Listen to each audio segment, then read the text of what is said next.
Hello, hello, Leo Collective. Ako po ito si James from James Tarot PH. Ito po ang inyong weekly reading para po sa inyong May 4 hanggang 10. So mga Leo, ihanda mo na yung isang tanong para sa ating isang tanong, isang sagot. Kung meron po kayong pangmalakasang one question, panghawakan nyo po yan sa dulo ng ating reading, atin po yung sasagutin. So stay tuned po sa ending ng ating reading for today. Okay? So let's begin. Holy Spirit, Spirit Guides, bigay po natin kay Leo ang mga mensaheng dapat nilang malaman. Inhale and exhale. Your cards for the week. Beautiful. Beautiful. Ang ganda. Siya nga pala mga mahal kong Leo. Tulungan nyo ko, no? Keep on liking, keep on commenting and subscribing po sa ating mga videos. And sa mga new followers natin, sa mga new subscribers natin, hello po. Welcome po sa ating channel. I-share nyo po ang ating mga readings nang sa ganun marami pa pong mga Leo ang makapanood nito. And please, please, please, do not skip the ads. Malaking tulong po yan para sa akin. Every time po na meron tayong libreng reading para sa inyo. Salamat po. So, in the background, meron kang the Six of Wands. Alam mo, sabi dito ng yung spirit guides, kunin mo yung tsansa na lalong humabol or lalong abutin yung pangarap mo. I don't know why, parang this week you'll be given a chance. Whether bibigyan ka ng assignment, task, or opportunity sa ginagawa mo ngayon na kayang-kaya mong ipanalo. Siguro medyo pressured ka kasi maraming tao sa paligid ang nakatingin, marami ang parang gustong magdikta o naghihintay ng aksyon mo. Pero sabi dito, wag mong indahin or wag mong pansinin yung ibang tao. Just do your best. Okay?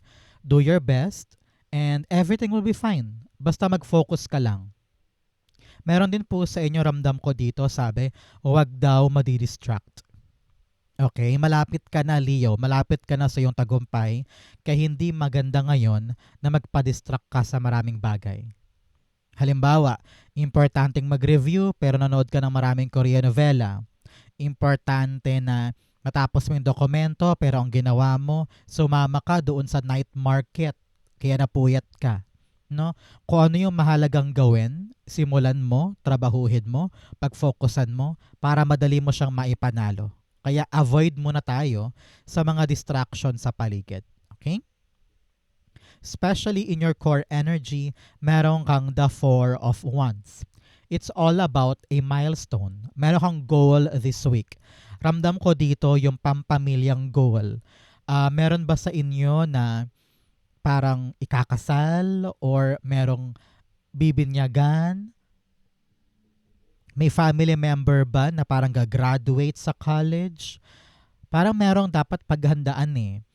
And this milestone deserve your full attention para nang sa ganon, lahat ng tutumbukin, lahat ng dapat gawin, ma-accomplish siya ng tamang-tama. Because on the next level, ramdam ko dito yung celebration nyo. You and your family. There's something about winning, something about accomplishing, or something of a finished project or talaga namang nagawa mo ng high flying colors, parang ganyan. And this success ay hindi lang para sa iyo, kundi para rin sa buong pamilya. Whether some of you are really parang lilipat na ng permanenteng bahay, papagawa na yung dream house, or mabibili mo na yung lupa, parang ganon. There's something celebratory here. So congratulations, Leo. The Four of Wands, the Ten of Pentacles. Yes, talaga namang pangmatagalan to. Permanente to, Leo, permanente. No? Hindi lang siya for today, hindi lang siya for the next week, kundi long-lasting and secured na blessing. Some of you are now, I don't know why, nakakita ko na ribbon cutting. Meron ba sa inyo na parang magtatayo ng sarili mong negosyo? Or nagbabalak magkaroon ng sariling sideline or online shop or nagbabalak maging YouTuber, pwedeng ganyan. And this milestone na gagawin mo, pangmatagalan to. Talagang uulanin ka dito ng pera for a very, very long time. Congratulations, okay? So, mga Leo, ano ba tong milestone na ito na alam mo na kapag nakuha mo this week talaga namang secured na, sigurado na, may pera ka at safe ka for the next many, many years. Congratulations. And isulat mo yan sa ating comment section, i-manifest mo yan para maganap na, para makuha mo na, and you will see na darating talaga to sa'yo sa buhay mo. Okay? In the area of what you need to focus on, meron po kayong the Hanged Man. Sabi dito, this time around, you need to surrender yourself. Surrender yourself for the perfection. Minsan, masyado kang perfectionist na kailangan meron ito, kailangan nakaprepare yan, kailangan kompleto yan, bago ka gumawa. Minsan, if you need to do something, do it. And do not wait for the perfect moment or for the perfect time because there won't be a perfect time. There won't be a perfect moment. Ang kailangan talaga ay ikaw, handa kang gumalaw, handa kang kumilos, at malinaw sa'yo yung purpose ng panalong ito. No? Kasi nakita ko dito minsan kahit kaya mo namang ipanalo pero ikaw mismo parang ayaw mo na eh. Pagod ka na, wala ka ng gana, or ayaw mo talagang gawin kasi takot kang kumawala sa comfort zone mo. But if you could just surrender yourself to God and tell Him na, God, ikaw na bahala. Gagawin ko lang yung makakaya ko, malinaw sa akin yung purpose, malinaw sa akin yung aksyon, tulungan mo ko. If you're surrendering yourself, bibilis ang lahat at hindi ka ganun kaproblemado pagdating sa Kanya. Hanged Man, the Tower card. Okay, things are changing and you need to just follow. No? Follow the changes. Surrender to the changes. No? Sabi dito, normal na magbago ang lahat sa buhay. Nagbago yung career, nagbago yung schedule, nagbago yung gusto mo, nagbago yung paraan, nagbago yung diskarte. If things are changing, wala kang magagawa. No? So surrender the control. Surrender yung pagpuwersa. And let things happen. Yun ang importante dito eh. Pag malinaw sa'yo kung ano yung importansya ng mga pagbabago, hahayaan mo lang siya eh. Halimbawa, sa opisina, sa trabaho mo sa office, nagbago ka ng schedule, imbes na for 7 to 5 p.m. ka, ginawa ka ni boss ng 10 a.m. na. Eh wala ka magagawa, yun talaga ang pagbabago, di ba? So, accept mo yung change. Maaring kailangan mo pala ng change para maasikaso mo yung ibang bagay, di ba? O kaya halimbawa, this week nag-open ng work from home setting. Ikaw yung napasama na parang, wow, si Leo, okay daw mag-work from home ng Monday, Wednesday, and Friday. So, i-accept mo yun because those changes ay parang talagang necessary sa buhay mo this time. And you will see, lilinaw sa'yo kung ano yung halaga niyan moving forward. Okay? So, Leo, taga saan po kayo? Saan po kayo nanonood ng ating reading for today? At ano yung klaseng fiesta meron kayo sa lugar ninyo? Comment down below. In the area of what you need, meron po kayong the Strength card. Kailangan mo magpakatatag ngayon, magpakatibay, at magtiis. Very frank ako dyan. Pinapayuhan ka kung talagang gusto mong magtagumpay sa isang bagay at maging long-lasting yung triumph or success na makukuha mo this time, kailangan mo daw magpakatatag. Kasi syempre, hindi porkat nakuha mo na yung flag, nakuha mo na yung milestone, hanggang dyan lang yung hard work. Hindi, di ba? The fact na nakuha mo yan, ibig sabihin, kailangan mo idiretso yung tibay mo, yung lakas mo, yung tapang mo. Dahil kinakailangan yan para lalong magtagumpay at lalong tumagal sa buhay mo yung success. Okay? So, be strong, be brave. Kapag may problema, harapin. Kapag may issue, harapin. Pero hindi mo daw kailangan magmadali. No? Slowly, the better. Because diyan mo talaga tunay na makikita yung tamang paraan para ma-solve sila. So, sabi dito, wala kang dapat na problemahin na problema. Kasi lahat ng dumarating, kaya mo. Okay? Ikaw pa man din to, Leo, kapag lumalabas ka sa iyong reading, ibig sabihin, napaka-powerful mo this week. So use your power, your strength to make things happen at mapanghawakan mo yung tamang gagawin. Strength card, the death card. Yes, eventually, things will naturally end sa buhay mo. Ending of suffering, ending of problem, ending of hikahos, ending of kilos. Kaya kailangan mo maging strong enough because may pangako sa'yo na mawawala din yan. Titigil din yung problemang yan. Malulutas mo din yan. So, i-embrace mo tong era na to na kailangan kong kayanin, kailangan kong tibayan dahil pag ito natapos, okay na ako. You're gonna be happy again with the Queen of Wands. Tingnan mo naman yung direksyon. Pababa dito. So, you're gonna be very, very happy soon, enjoying your fruit of your labor, enjoying your life even better, at mas magaan kesa noon. So, hayaan mo mag-end yung mga dapat mag-end and continue working on what you want. At darating ka rin sa point na nasa sayo na yung gusto mo. Okay? In the area of what's affecting your current energy, meron kang the 8 of Wands. Sabi dito, merong mabilis na balita this week. Okay? Hindi mo to inasahan, hindi mo akalain na nandiyan na, hindi mo to inanticipate, kumbaga. But since dumating na, kailangan mo tong itulay. Kailangan mo tong aksyonan. At medyo celebratory ka dito kasi parang, yes, nandyan na. Yes, eto na. Nasa akin na. Ganyan. So, grab the opportunity, focus, huwag sayangin because it will lead you to a long-lasting and secured na abundance moving forward. Kung ito man po ay bagong balita sa trabaho or promotion or bigla ang panalo sa loto, no? You will never know. Congratulations. Kaya kailangan talaga masigasig ka ngayon to reach the finish line and get your lifelong abundance. 8 of Wands, the King of Wands. Yes, ang iyong lakas sa loob na tahakin talaga yung landas na to kapag dumating. Alam mo, ramdam ko dito, wala kang time para mag-isip. Parang ganon. Wala ka ng time para pag-isipan pa itong darating na bago. Sobrang bilis ito eh. And ang kailangan mo lang talagang gawin, yakapin siya, i-accept, paanda rin. Parang ganyan. So, brace yourself for something swift, for something quick, for something na magpaparush sa'yo at magpapa-move forward sa'yo sa buhay. Kaya be strong, be brave, no? Try mo lang, subukan mo lang. Huwag ka matakot na gumalaw, huwag ka matakot na humakbang kasi kayang-kaya mo to. Okay? Good luck po para sa inyo. In the area of your near future, meron kang the Queen of Wands.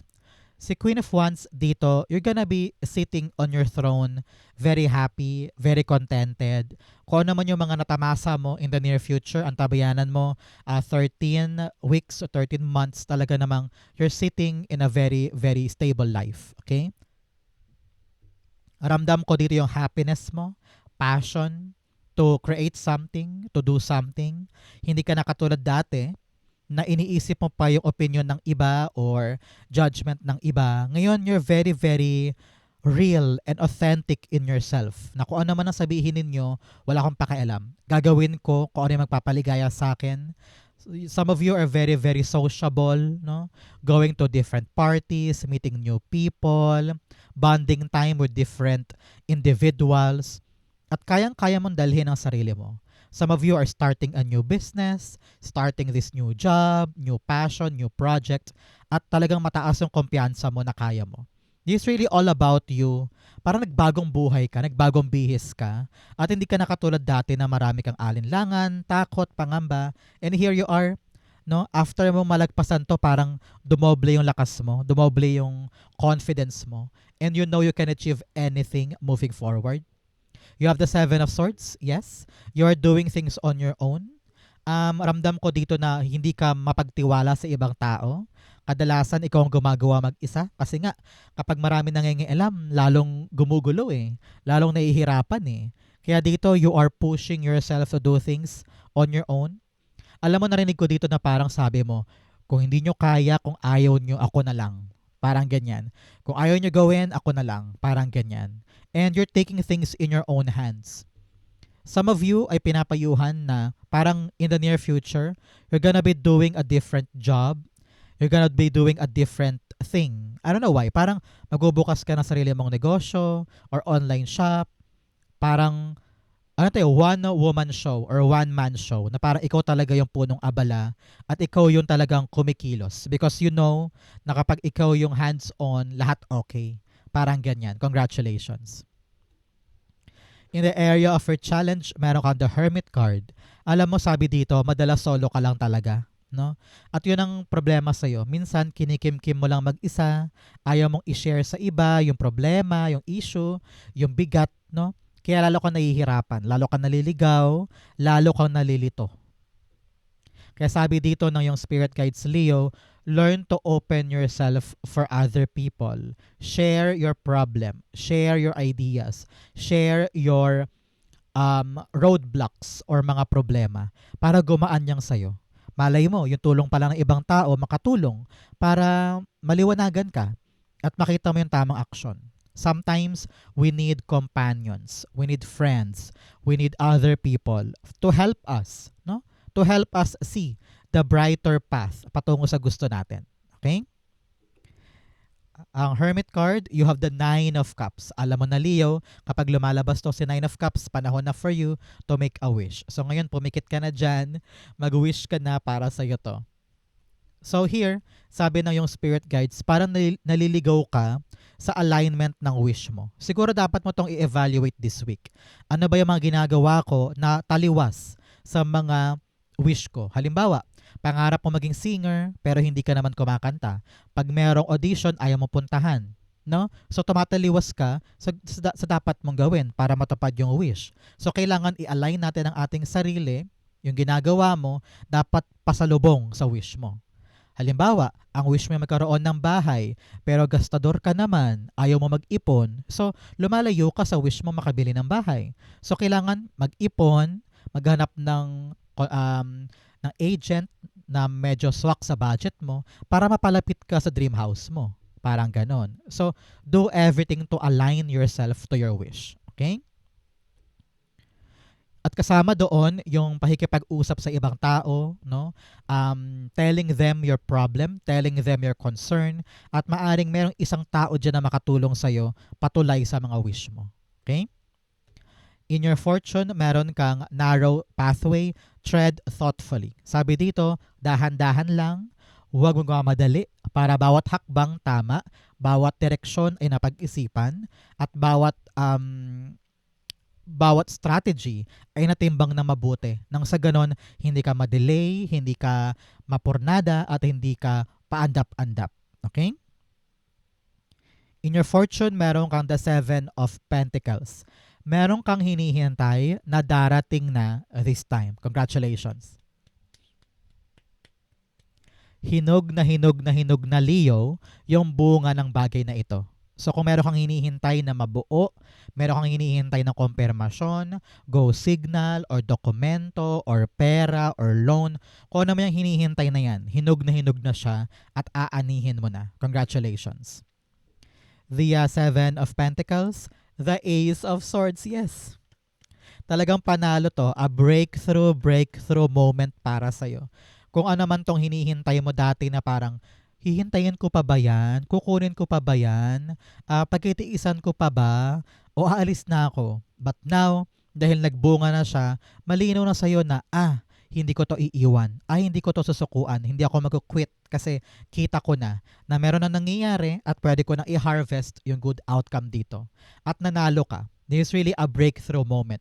Sa hinaba-haba ng pinaghihirapan, sa hinaba-haba ng iyong tiniis, panalo ka dyan. At napakaliwanag na mga gagawin mo soon. A very, very clear path, pagkakuha mo o pagkasungkit mo nung hinihintay mo. Congratulations. In your divine messages, meron kang the end of a tough cycle approaches. Malapit nang matapos yung paghihintay, yung pagod, yung hirap dyan. Things are now changing and swiftly going for you. Congratulations. In your divine messages, meron kang the Seven of Swords. May dalawa kang Seven of Swords here and then tatlong 7. 1, 2, 3. 7, 7, 7. You're really lucky. Napakaswerte mo this time. Kaya kunin mo tong chance na to create, to build, to change, to acknowledge, and to fight for something na kayang-kaya mong ipanalo. Okay? Seven of Swords, pinapayuhan ka Leo to keep your secrets with you. No? Hindi lahat ng impormasyon ay binobroadcast mo sa ibang tao. Yung bangko mo, yung trabaho mo, trabaho ng anak mo, trabaho ng magulang mo, o yung kapirahan mo, o yung bahay mo. Learn to keep secrets as secrets. Kahit kaibigan mo pa yan, kahit best friend mo pa yan, kahit Kabady-body mo yan sa work. Secrets should be yours. Para nang sa ganon, hindi yan maapektuhan, hindi yan ma-jinx, hindi ka mahirapan in the future, hindi siya magamit against you in the future. Do not trust anybody with your secrets, okay? Seven of Swords, the Two of Cups, yes. Sa mga ugnayan mo, hindi porkat jive na jive kayo or talaga namang pareho kayo ng topak ay talagang magkasabi ka na agad ng mga lihim mo. No. You cannot trust basta-basta anybody. Kahit gaano pa siya kabait or kahit gaano pa kaganda ang ngipin niya kapag humingiti siya. Trust no one and just do things in silent. No? Ilihim mo muna yan saka mo na i-broadcast kapag nandyan na, kapag tapos na. Pero kapag ginagawa mo pa lang, inaasikaso mo pa lang, keep it in hush. Secret mo muna. Okay? Outcome mo yan, bigyan mo na kita ng fortune cards. You have pig, beware of greed. Mag-ingat ka daw sa mga taong gahaman, talagang ganid, no? At kilala mo yan mga yan, so iwasan mo sila.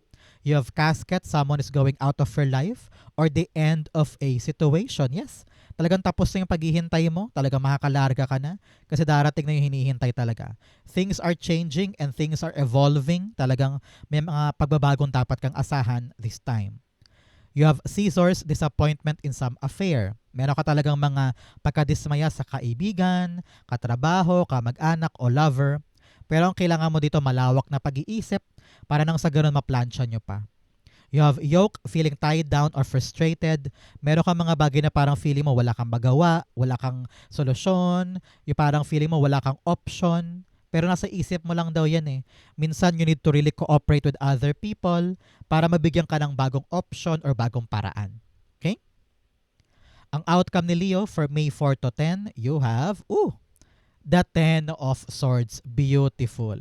Alam mo, sabi dito, meron kang 10-10. Talaga namang ending ng tough cycle, ending ng problema, completion or closure. Meron ka nang isasara from the past at ready ka nang tumulay sa bago. Kung ano man tong mapapanalunan mo, ito talaga yung tatapos sa lahat ng hirap, pagod, kayod, pagdurusa mo dito. No?